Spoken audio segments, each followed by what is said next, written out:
You might want to just take a look from space on Google Earth in North Africa about this gigantic fish that was being attacked by this gigantic dragon, and he spit all this nasty stuff down on the fish to obviously injure and kill him, and it did have a very negative effect on the fish's back. It ate right down into his vital flesh, and we can actually see blood vessels, capillaries, arteries, everything on his back. The black is the vein blood picking up at the capillary tips. That's what blood pressure is all about.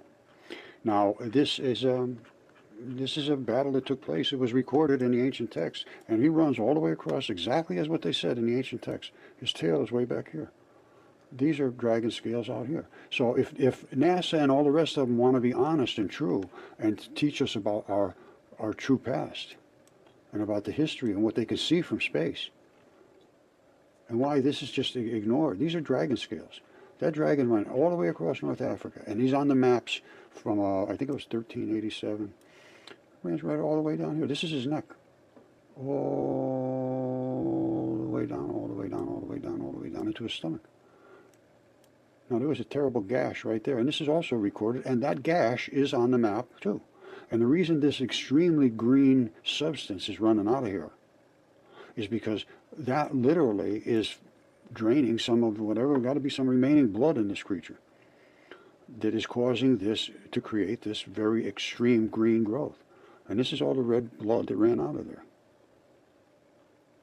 This is all recorded in history. I'm not making any of this stuff up. If you want to go back and look at it, fine. If you don't, that's fine too. I don't really care at this point.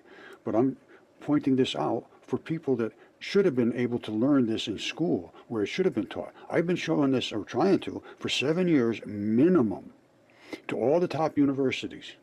And they refuse to engage, and they've completely cut me out of the process because they have no way to respond to these things that I'm showing you. So you are being led by the nose by people that really don't care about you being educated. They care about you paying for your education, which to me is just not really much of an education. If you just have to say what they tell you to say, and you do, otherwise they fail you, and then you're not educated. So what is education? It's being able to say what they tell you to say. By the way, that's Atlantis. And there's the Straits of Atlantis right out here. It's not out the Straits of Gibraltar. This is where they were going in and out of the Sahara Ocean. That's what made them so wealthy. They controlled the straits. You couldn't get in there without going through there. And then it collapsed in one day, and I got a feeling it had something to do with this fight between this fish and the dragon. And Plato said every single thing ran out of here. The Cape Verde Islands were created out here, and it all went in one day. He said they will never talk about mud again. So if you want to listen to what your teacher's saying, I think that's a terrible mistake, and I think you should confront them, and I think somebody should.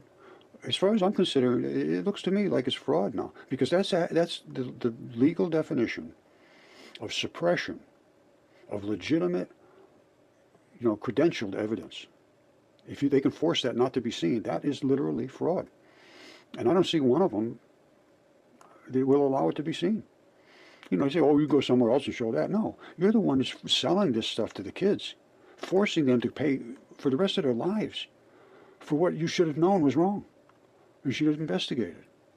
I'm going to leave it at that. It always starts to burn me, and I don't. I really don't like to get into a bad mood. But boy, I'll tell you, it's hard to maintain just a happy, festive attitude when this kind of denial exists, and it's strictly to feed off of your kids, and maybe you yourself.